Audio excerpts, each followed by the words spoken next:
지금 우리가 요한복음을 통해서 매주일 이렇게 말씀을 함께 듣고 은혜를 나누고 있는데, 이제 오늘 요한복음 15장에서 예수님이 나는 참 포도나무다라고 하는 이 말씀을 가지고 우리 잠깐 동안 은혜를 받는 그런 시간을 가지려고 합니다. 오늘 읽은 말씀에서 보니까 1절 말씀에서 나는 참 포도나무요 내 아버지는 농부이시다. 내게 붙어 있으면서도 열매를 맺지 못하는 가지는 아버지께서 다 잘라버리시고 열매를 맺는 가지는 더 많은 열매를 맺게 하시려고 손질하신다라고 하는 이 말씀을 하고 있습니다. 요한복음에서는 예수님이 자기 스스로가 나는 뭐다라고 표현하는 게 7번 이렇게 나오는데, 참 포도나무라는 이 말씀이 마지막 표현입니다. 예수님의 7가지 표현 중에서 마지막 말씀이 나는 참 포도나무다라고 하는 이 말씀인데요. 지금 2절에서 중요한 걸 이야기를 하는데, 내게 붙어 있으면서도 열매를 맺지 못한다면 그는 그 가지는 찍어서 그냥 버릴 것이다라고 하는 이런 말씀을 하고 있습니다. 우리가 예수님을 믿는다라고 할 때 예수님에게 붙어 있어야 된다고 하는 이 말은 관계성을 이야기하고 있거든요. 주님이 나를 알고 계시고 내가 주님을 알고 있는 이 관계가 형성이 돼야 된다라고 하는 겁니다. 근데 우리가 일반적으로 안다라고 이야기할 때 그 안다라고 하는 개념을 나는 그 사람을 아는데 그 사람은 나를 몰라요. 그런데 우리 이런 경우도 안다라고 이야기를 많이 하거든요. 안다라고 얘기를 많이 해요. 근데 진짜 아는 거는 서로 관계가 돼 있고 서로가 서로를 인정하고 있는 그 모습이 돼야 진짜 아는 그 관계라는 겁니다. 그러니까 지금 포도나무의 비유를 말씀하실 때도 나는 포도나무고 너희는 가지다라고 하는 이 말씀하시는데, 우리가 정말 예수를 믿고 있다면 우리 삶 속에는 반드시 열매가 나타나야 된다라고 하는 겁니다. 아멘. 지금 예수님께서 하신 말씀이 4절 말씀 가서 보면요, 내 안에 머물러 있어라. 그리하면 나도 너희 안에 머물러 있겠다. 가지가 포도나무에 붙어 있지 아니하면 스스로 열매를 맺을 수 없는 것과 같이 너희도 내 안에 머물러 있지 아니하면 열매를 맺을 수 없다라고 하는 이 말씀을 주시는데요. 농사 짓는 분들 이렇게 이야기를 들어보면, 특별히 과수원을 하고 하신 분들 이야기를 들어보면 똑같은 나무에 가지가 많이 있지만 그 모든 가지에서 열매가 맺혀지는 건 아니라는 거예요. 어떤 가지는 열매가 많이 맺혀 있는데 어떤 가지는 열매가 전혀 없는 이런 모습들도 있거든요. 그럴 때 어떻게 하느냐 물어보면 열매가 없는 가지는 그냥 가차없이 다 잘라버린다는 거예요. 가차없이 다 잘라버리고 열매가 있는 것들은 조금씩 가지치기를 해가지고 열매가 더 많이 맺혀지게끔 하는 이런 모습들이 있다는 거거든요. 그 모습을 이렇게 보면서 들으면서 가을에 또는 겨울에 이렇게 보면 가로수들 정비를 이렇게 하잖아요. 공무원들이 나와가지고 가로수 정비를 하는데 막 전기톱 이용해가지고 가지들을 다 잘라내거든요. 이거 어떻게 저렇게까지 다 잘라내나 할 정도로 막 잘라내는데, 그분들이 잘라내는 그 지점들이 있어요. 소위 이 식물의 생장점이라고 하는 것은 건들지 않고 나머지 가지들 그 가지치기를 다 이렇게 하더라고요. 왜 그렇게까지 하세요? 물어보니까 이렇게 해야 내년 봄이 됐을 때 이게 쭉 자라면서 자라는데 아무런 지장이 없지, 가지치기를 하지 않으면 새로운 싹들이 나지 못해서 나무가 금방 죽게 된다라고 그런 이야기들을 이렇게 하더라고요. 그 이야기를 들으면서 지금 예수님이 우리에게 요구하시는 게 어떻게 보면 열매인데, 우리 삶 속에 열매가 없으면 그거는 그냥 가차없이 찍어 버리겠다는 이 말씀을 지금 하고 계시거든요. 세례 요한도 처음 복음을 전하면서 예수님을 소개하고 회개하라 천국이 가까이 왔다라고 말씀을 전하면서 이미 도끼가 나무 뿌리에 놓였으니 열매 맺지 아니하는 가지마다 찍어서 불에 던질 것이다라고 이 경고를 하고 있잖아요. 우리 주님이 지금 열매를 찾고 있다는 거거든요. 또 예수님이 예루살렘 들어가셨을 때 한 무화과 나무를 이렇게 보게 돼요. 무화과 나무에서 혹시 뭔가 얻을 게 있을까 하고 그 가지를 이렇게 들었는데 무화과가 아무것도 얻을 수 있는 게 아무것도 없잖아요. 그러니까 예수님이 그 무화과 나무를 저주해 버리시거든요. 그리고 성전에 들어갔다가 나오시는데 보니까 그 무화과 나무가 바싹 말라 죽어 있는 그런 모습들이 성경에 기록되어 있습니다. 근데 그 성경을 자세히 보면 아직 무화과 때가 아니다라고 되어 있어요. 열매를 맺을 때가 아닌데 주님께서 열매를 요구하셨거든요. 이게 어불성설처럼 들릴 수도 있지만 주님은 지금 무화과 나무에서 열매가 지금 당장 먹을 수 있는 열매가 아니라 열매를 맺을 준비를 하고 있는지 그걸 먼저 보시는 거였거든요. 열매 맺을 준비가 돼 있고 봉우리 같은 게 이렇게 맺혀지면 거기에서 열매가 반드시 나타나게끔 돼 있는데 그 무화과는 열매 맺을 준비를 전혀 하고 있지 않았기 때문에 예수님이 그냥 저주를 해버리심으로 무화과 나무가 말라 죽는 이런 일들이 일어났다고 한 거거든요. 그러면 이제 저와 여러분들이 예수님을 믿는다고 하는데 우리에게 주어진 질문이 내가 정말 예수 안에 거하고 있느냐라고 하는 이 질문이 오늘 우리에게 주어지는 질문입니다. 우리 사랑하는 성도님들이 그냥 스스로 한번 생각해 보세요. 정말 내가 예수 안에 거하고 있는지 이걸 한번 스스로에게 질문해 보시기 바랍니다. 질문을 하시보면 이제 진짜 내가 주님 안에 거하고 있는 게 맞을까? 이 질문부터 시작한 거예요. 이렇게 하다 보면요, 내 모습이 이제 조금씩 보이기 시작하거든요. 평상시에 우리가 믿음이 있다 생각하고 나는 주님과 함께하고 있다고 생각하고 있는데 진짜 주님이 그걸 인정해주고 계실까라고 했을 때 네라고 하는 대답이 나오면 정말 감사한 건데 우리 모습을 돌아볼 때 내 모습이 예수님을 믿는다고 하고 신앙생활을 하고 교회에서 직분을 맡았음에도 불구하고 예수님의 마음, 예수님의 성품, 예수님의 인격 이런 것들이 내게서 나타나지 않고 있다면 우린 다시 의심을 해봐야 돼요. 진짜 내가 예수님 믿고 있는 사람이 맞을까라고 하는 이 의심을 해봐야 되는 거거든요. 우리가 이제 부부들을 이렇게 놓고 보면요, 부부가 오랫동안 같이 살면 서로 닮아간다라고 하는 그런 이야기들 많이 듣잖아요. 그리고 그 부부가 같이 있을 때 더 어울리는 부부가 있어요. 부부가 같이 있을 때 시간이 오래 지나고 하면서 보면 그 두 사람이 더 잘 어울리고 그리고 정말 보기 좋다라고 느껴지는 그런 가정들이 있거든요. 이렇게 보는 거예요. 부부가 오래 살면 서로 닮아간다고 하는데 처음에 그 의미가 뭘까요? 고민이 많이 됐어요. 닮을 수가 없잖아요. 서로 다른 환경에서 자라고 다른 유전자고 이런데 서로 닮을 수가 없거든요. 그런데 부부가 오래 살다 보면 서로 닮아가요. 그 왜 그럴까 봤을 때 서로가 서로에게 이제 맞춰가고 시작하거든요. 서로가 서로에게 맞춰가기 시작해요. 그러다 보니까 가지고 있는 생각이라든지 사상이라든지 방향성, 지향점이라든지 이런 것들이 서로 닮아가는 이런 모습들이 있더라는 거거든요. 이게 서로 조금씩만 양보를 하면 되는데 양보하지 않고 내 것만 끝까지 지키려고 하잖아요. 그럼 계속 싸우게 돼요. 계속 싸우는데 상대방 입장에서 한 번 더 생각하면서 이 사람이라면 어떻게 했을까? 그런 걸 생각하면서 맞춰가기 시작하잖아요. 그러다 보면 서로 성품도 닮아가고 인격도 닮아가고 성격도 닮아가고 식성도 닮아가고 모든 것들이 하나하나 닮아가는 이런 모습이 된다고 하는 거거든요. 그러면 이거를 이제 우리 신앙생활에도 적용시켜 보는 거예요. 정말 우리가 예수님을 생각하고 예수님을 또 깊이 생각하다 보면 우리는 예수님을 닮아갈 수밖에 없는 그런 존재가 된다고 하는 겁니다. 그러나 우리가 예수님을 생각지 않고 예수님이라면 어떻게 하셨을까 이런 마음 없이 그냥 내 소견에 오른 대로 내 생각에 오른 대로만 살아가다 보면 예수 믿는다고 하는데도 불구하고 예수님의 모습이 전혀 나타나지 않는 이런 것까지도 우리가 보게 되잖아요. 막 욕을 하는 거예요. 사람들이 서로 비판하는 거예요. 예수 믿는다고 하면서 왜 저렇게 살아?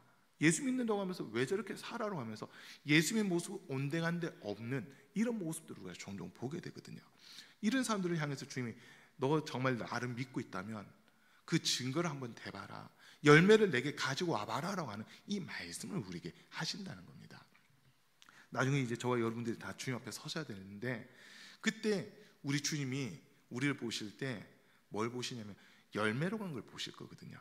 우리가 주님을 제대로 믿었다고 하는 그에 대한 열매들을 분명 보실 텐데 그 열매가 갈라디아서 5장에 있는 말씀을 보면 오직 성령의 열매는 사랑과 희락과 화평과 오래 참음과 자비와 양선과 충성과 온유와 절제니 이 같은 것을 금지할 법이 없느니라고 이 말씀을 주세요. 근데 그 앞에 있는 부분들을 쭉 놓고 보면 갈라디아서 5장에서는 두 가지를 얘기하거든요. 하나는 육체의 소욕이고 하나는 성령의 일. 이 두 가지를 이야기하는데, 육체의 소욕은 성령을 거스르고 성령은 육체를 거스르라니 이 둘이 하나가 될 수 없다라고 이 말씀하고 계세요. 우리가 정말 예수를 믿고 있다면 우리가 육체의 열매가 나타나는 게 아니라 성령의 열매들이 나타나야 되고 의의 열매들이 우리 삶 속에 나타나야 된다라고 하는 거거든요. 내가 주님과 함께하고 있는지 그걸 우리가 항상 살펴야 된다는 거예요. 그래서 고린도후서 13장 5절에서는 너희가 믿음 안에 있는가 너희 스스로 시험하고 스스로 확증하라. 너희 안에 예수 그리스도께서 계시지 않으면 너희는 버리운 자다라고 하는 이 말씀을 주시잖아요. 항상 우리는 점검을 해야 되는 거예요. 예수님이 내 안에 계시는지, 또 내가 주님 안에 거하고 있는지, 이거를 항상 점검을 해야 된다라고 하는 겁니다. 오늘 읽은 말씀에서 다시 보면요, 5절 말씀을 보면 나는 포도나무요 너희는 가지이다. 사람이 내 안에 머물러 있고 내가 그 안에 머물러 있으면 그는 많은 열매를 맺는다. 너희는 나를 떠나서는 아무것도 할 수 없다라고 이렇게 되어 있는데요. 나무의 그 가지에서 이제 열매들이 나타나기 시작했어요. 그렇다고 그 열매가 맺혀졌으니까 가지를 뚝 끊어 보세요. 그러면 그 열매가 더 풍성하게 익어질까요? 익지 않습니다. 가지가 원줄기에서 떨어져 나간 그 순간은 생명이 끝난 거거든요. 생명이 끝나는 거예요. 지금 가을에 이렇게 보면 추수감사절 때마다 이렇게 보면은 감을 이렇게 따가지고 감 나무까지 채로 해서 감 열매 몇 개 이렇게 달리는 그런 것들을 이렇게 장식되어 있는 거 종종 보거든요. 이제 보는 거예요. 딱 봤을 때는 지금 감이 새빨갛게 잘 익어가고 있고 맛있어 보여. 근데 이 가지가 지금 나무에서 떨어졌는데 이게 지금 살아있는 걸까 죽은 걸까 항상 그 고민들을 하게 되더라고요. 그 나무는 이미 죽은 거예요. 지금은 아직 그 속에 수분이 있고 생기가 있기 때문에 살아있는 것처럼 보이지만 원줄기에서 떨어져 나갔다는 것 그 자체는 이미 죽은 거거든요. 이미 죽은 거예요. 원줄기에 붙어 있을 때 원줄기로부터 물관이라든지 뭐 이런 것들을 통해서 영양분이 공급되고 이게 끝까지 가지 끝에까지 영양분이 공급돼야지만 열매가 맺혀지는 그런 모습이라는 거거든요. 그러면 우리가 하루하루 살아가는데 주님이 내게 영적인 은혜를 공급해 주시고 정말 내게 필요를 채워 주시는 이 관계가 돼 있고 내가 그것을 공급받으면서 그에 합당한 열매들이 내 삶 속에서 나타나고 있는지 이걸 우리가 항상 봐야 된다는 겁니다. 제가 평택에서 목회할 때 어린이 7명 있던 그 교회에 처음 갔잖아요. 어린이만 7명 있는 교회 갔는데 2년 동안 진짜 열심히 했어요. 거의 매일 전도 나가고 막 그렇게 했는데 2년쯤 지나는데 그냥 탈진이 좀 오더라고요. 탈진이 와요. 왜 그럴까 하고 고민을 하다 보니까 공급받는 건 없는데 영적으로 공급받는 건 없는데 나가는 바 있는 거예요. 교회 아이들 데려다가 공부시켜야지 막 밥 먹이지 하면서 그 7명의 아이들 가운데서 이제 가정이 온전하다고 할 수 있는 가정이 애들이 거의 없었어요. 자기 엄마를 못 부르고 이모라 불러야 되고 막 이런 아이들 아니면 또 이제 좀 불량한 아이들한테 많이 노출돼 있는 그런 아이들 부모님이 술을 너무 많이 해가지고 술만 드셨다면 가정 폭력을 일삼는 이런 아이들이었거든요. 그런 아이들 데려다가 이제 그래도 그 아이들 이제 저희가 갔을 때 중학교 올라가는 애가 있었고 4학년에서 5학년 올라가는 애들이 있었거든요. 걔들 데려다가 밤에 시험 기간이라고 밥 먹여가면서 막 공부 가르치고 이게 했어요. 나가는 거는 많은데 들어온 건 아무것도 없고 특별히 속으로 영적으로 이게 채워지는 게 아무 통로가 없다 보니까 공급은 받지 못하는데 계속 나가야만 되는 그런 상황이 오다 보니까 그냥 지치게 되더라고요. 그냥 놓고 싶다라는 그런 마음이 이렇게 생기더라고요. 그때는 제가 제대로 은혜 받기 전이다 보니까 주님으로부터 뭐 공급받는다라는 거 그걸 사실 깊이 생각하지 못하던 때거든요. 그런데 나중에 알고 보니까 이게 주님으로부터 뭔가 은혜를 받고 내가 영적으로 공급받는 게 있어야 이렇게 아이들을 가르치고 설교하고 예배드리고 하는데도 목회자가 지치지 않거든요. 공급받는 게 없는데 나가는 것만 있으면 금방 지치게 되고 쓰러지게 되더라고요. 그러나 공급받는 게 있을 때는 그 힘으로 다시 일어서게 되고 다시 이 으쌰으쌰 하자라고 하면서 서로 화이팅 하게 되고 이런 모습들이 있는 거예요. 그때 이제 제 완전 탈진 상태에 가면서 우리 이거 더 이상 못 하겠다, 막 이 정도까지 갔어요. 그때 이제 어린이들 한 30명 모으고 했거든요. 여름 성경학교 하는데 35명 이렇게 애들 모여서 하는데, 소위 프로그램이라는 것은 재밌게 잘 진행이 됐어요. 애들도 은혜도 받고 좋아했어요. 그런데 정작 우리 속에서 이게 갈급함이 생기다 보니까 더 진행을 못 하겠더라고요.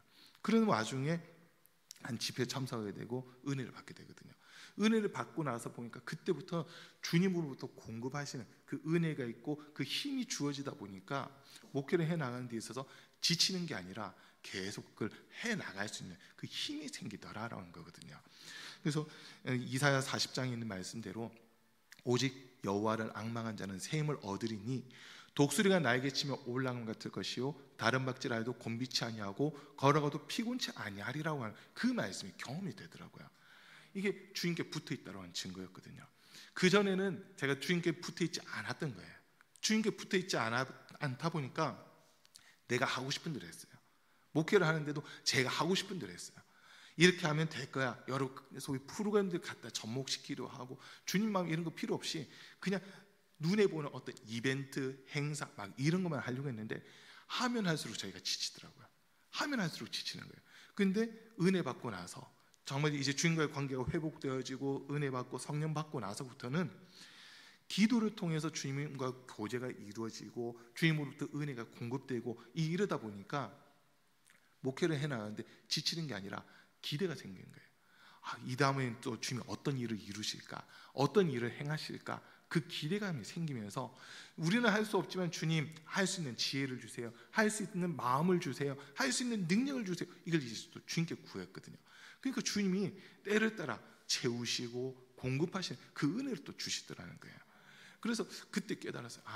주님에게 붙어 있다고 하는 것은 주님으로부터 오는 이 은혜 또는 힘 이런 것들을 내가 지금 공급받고 있느냐 그렇지 않느냐로 하는 이 부분이란 거거든요. 우리 사랑하는 성도님들, 주님께 붙어 있으셔야 됩니다. 우리 주님이 우리 성도님들에게 새 힘도 주실 거고 은혜도 베푸실 텐데 여기서 우리가 물러나면 안 되는 거예요.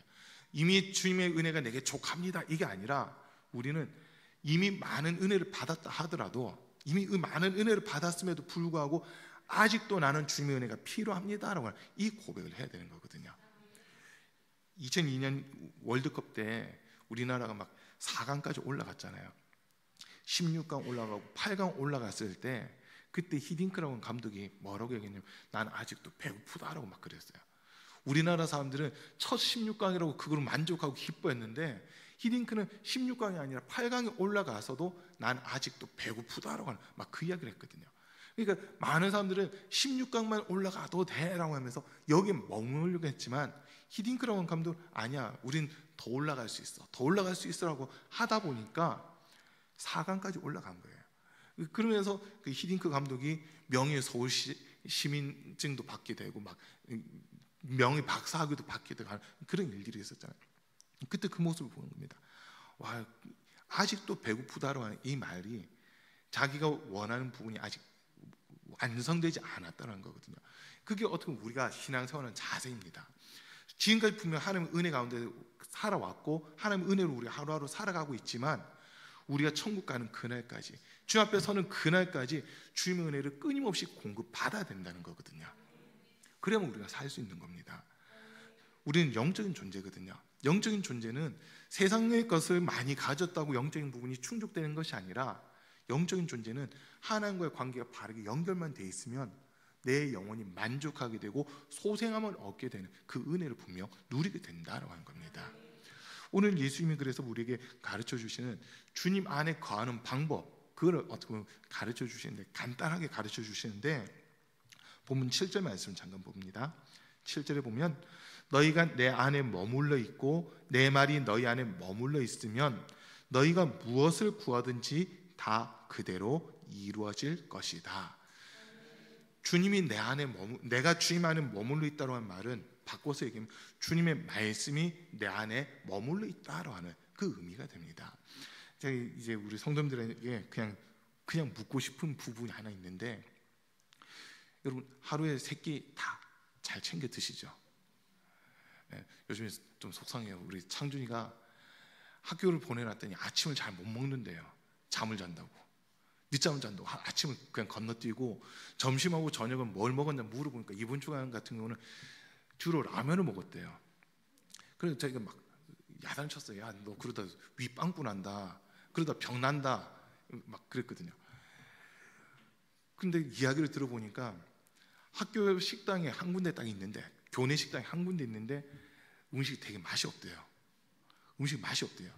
그리고 소위 맛집이라는 데를 가려고 보니까 창준이가 다니는 학교 쪽에는 없고 조금 나와야 된다는 거예요. 충대라고 큰 국립대 있는데 그쪽까지 가야 맛집들이 있대요. 그런데 점심시간 딱 1시간 주어져 있다는 거예요. 텀이 1시간밖에 없다 보니까 나가는데 2, 30분 걸리고, 음식 시켜서 기다리는데 2, 30분 걸리고, 들어오는데 2, 30분 걸리니까 수업을 지각하게 되니까, 그러다 보니까 편의점 가서 그냥 라면을 먹고 간단하게 그걸 먹는다는 거예요. 그 얘기 듣는데 너무 속상하더라고요.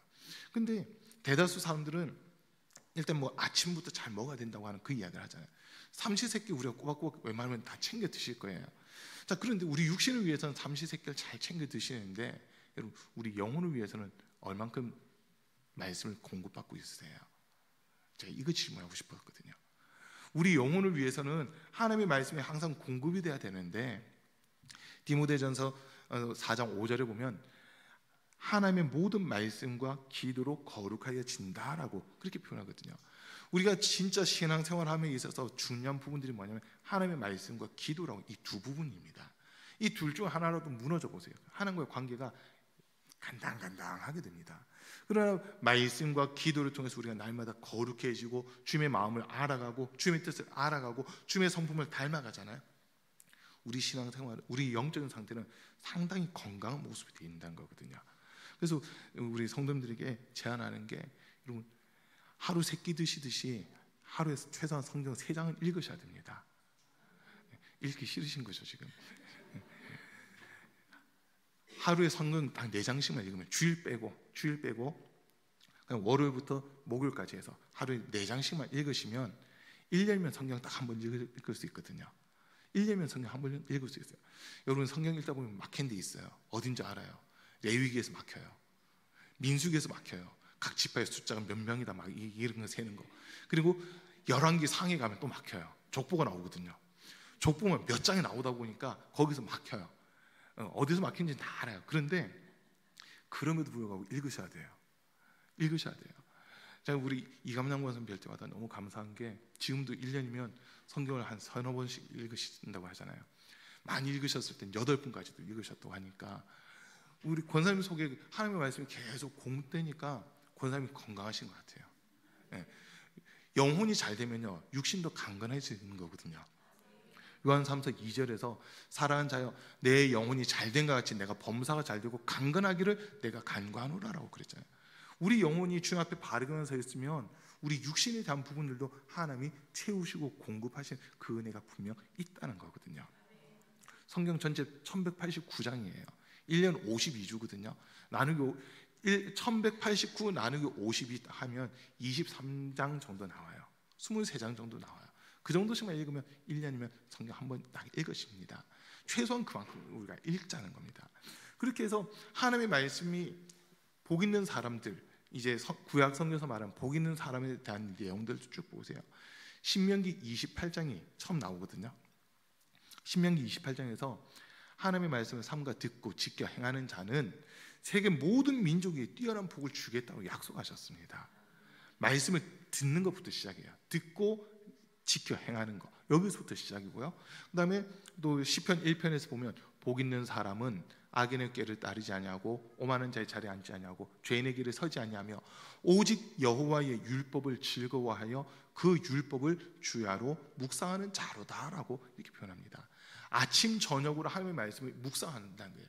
근데 성경에서 말하는 그 묵상이 그냥 머릿속으로 생각한다 이게 아니라 조용한 소리로, 작은 소리로 계속 읊조린다라고 하는 그런 의미거든요.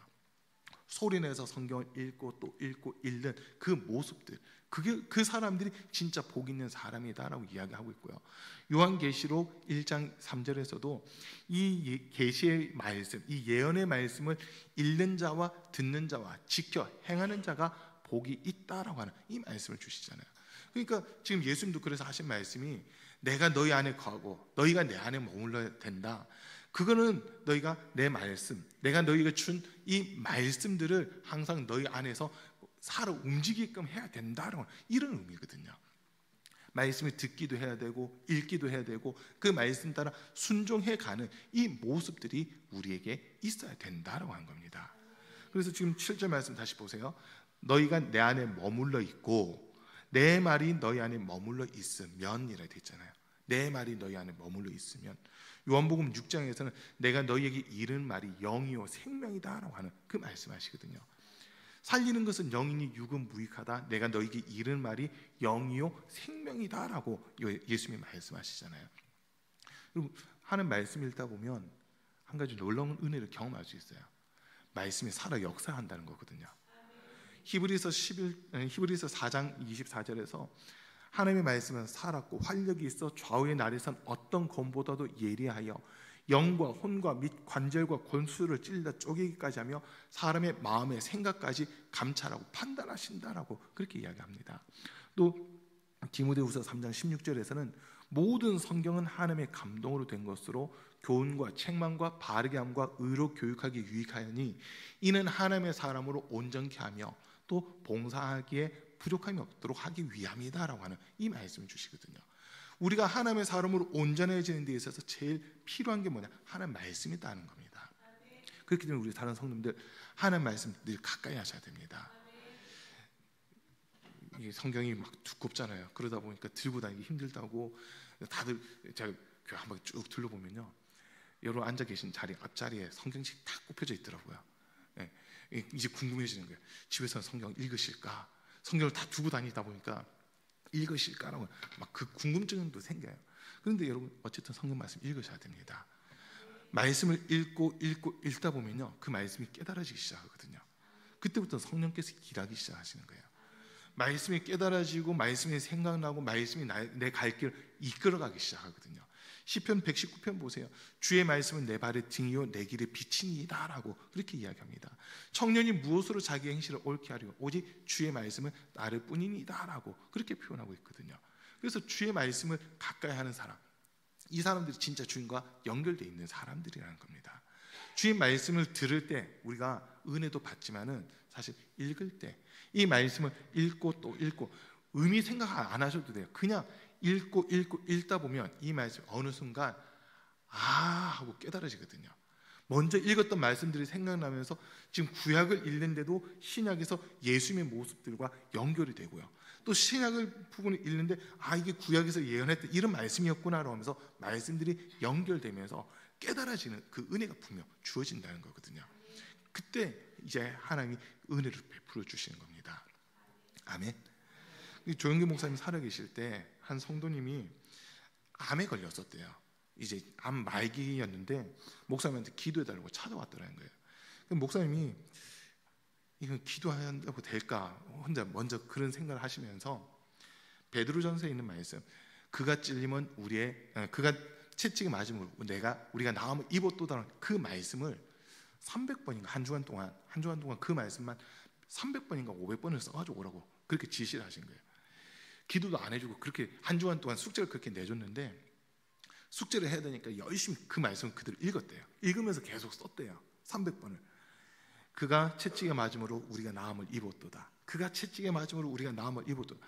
일단 일주일 안에 그 숙제를 완성해야 되다 보니까 정신없이 그 숙제를 하는데 어느 순간 자기가 아픈 게 사라졌다는 거예요. 그리고 그 다음 주일날 왔는데 그 다음 주간에 병원을 가서 검사를 했는데 암이 사라져 버렸다는 거예요.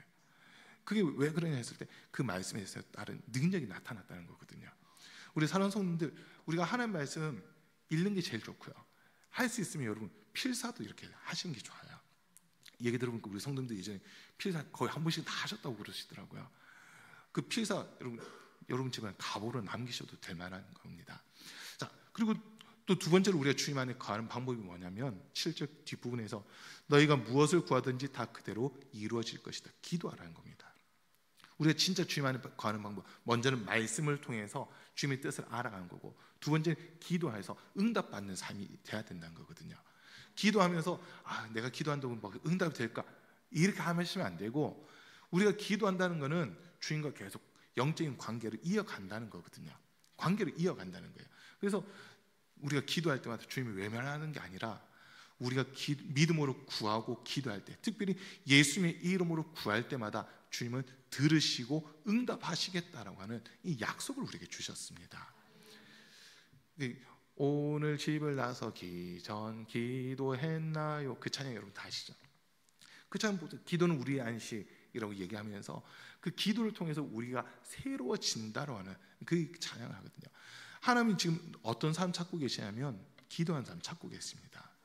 전심으로 기도하면서 주님의 도움을 구하고 주님의 은혜를 구하는 사람들, 그 사람들을 찾고 있다는 거거든요. 그 잠언에 있는 말씀을 보면 나를 사랑하는 자들이 나의 사랑을 입으며 나를 간절히 찾는 자가 나를 만날 것이다 라고 하는 이 말씀을 주시잖아요. 주님을 사랑하는 자들이 주님의 사랑을 입는데요, 주님을 찾는 자들이 주님을 만난대요. 주님을 찾는 방법이 우리의 기도라고 하는 거거든요. 그래서 이 말씀과 기도가 끊임없이 이어져야 된다라고 하는 겁니다. 자, 그리고 하나 더 본다면 오늘 본문 9절과 10절 말씀인데요, 아버지께서 나를 사랑하신 것과 같이 나도 너희를 사랑하였다. 너희는 내 사랑 안에 머물러 있어라. 너희가 내 계명을 지키면 내 사랑 안에 머물러 있을 것이다. 그것은 마치 내가 내 아버지의 계명을 지켜서 그 사랑 안에 머물러 있는 것과 같다라고 이 말씀하시는데, 주님의 계명을 지켜야 된다는 거예요. 근데 그 계명이 뭐냐면 12절 말씀 볼게요. 본문 뒤에 있는 12절을 보면 내 계명은 이것이다. 내가 너희를 사랑한 것과 같이 너희도 서로 사랑하여라. 우리가 요한 1서에서 보면 우리가 하나님을 사랑한다고 하면서 형제를 사랑하지 않으면 그건 거짓말한 자라고 그렇게 표현하고 있거든요. 우리가 먼저 주님을 사랑한 게 아니라 주님께서 우리를 먼저 사랑해 주셨어요. 그 사랑을 받은 자로서 형제 사랑, 이웃 사랑이라고 하는 것을 실천할 때 그게 주님 보실 때 열매가 된다는 거거든요. 그게 열매가 되는 겁니다. 그래서 우리 주님은 지금 우리에게 이 세 가지 요구하고 계세요. 말씀, 기도, 형제 사랑. 이 세 가지를 통해서 우리가 주님과 온전한 관계가 돼 있고 주님이 공급하시는 영적인 힘과 은혜를 날마다 경험하고 체험할 수 있다라는 이 말씀을 우리에게 주고 계시는 거거든요. 우리 사랑하는 성도님들, 우리가 이왕 신앙생활하는 거 주님 앞에 설 때 주님이 우리에게 열매 요구하실 겁니다. 분명히 열매 요구하시는데 너 어떻게 살았니? 라고 주님이 물어보실 거거든요. 날마다 주님 말씀 읽고 말씀 통해서 발견된 죄를 찾아 회개하며 기도하고 또 주님 명령하신 대로 이웃 사랑하기 위해, 형제 사랑하기 위해 순종하며 살았습니다. 이게 우리의 열매가 되는 겁니다. 그 모습을 보면서 주님이 착하고 충성된 종아 잘하였도다라고 칭찬하시는 거거든요. 우리에게 이런 말씀들을 주셨음에도 불구하고 저는 어떻게 살라고 얘기 들어본 적이 없는데 만약 이러잖아요. 너는 악하고 게으른 종이다. 바깥 어두운 데서 슬피 울며 이래감이 있을 것이다 라고 내치시는 이런 일까지 일어나는 겁니다.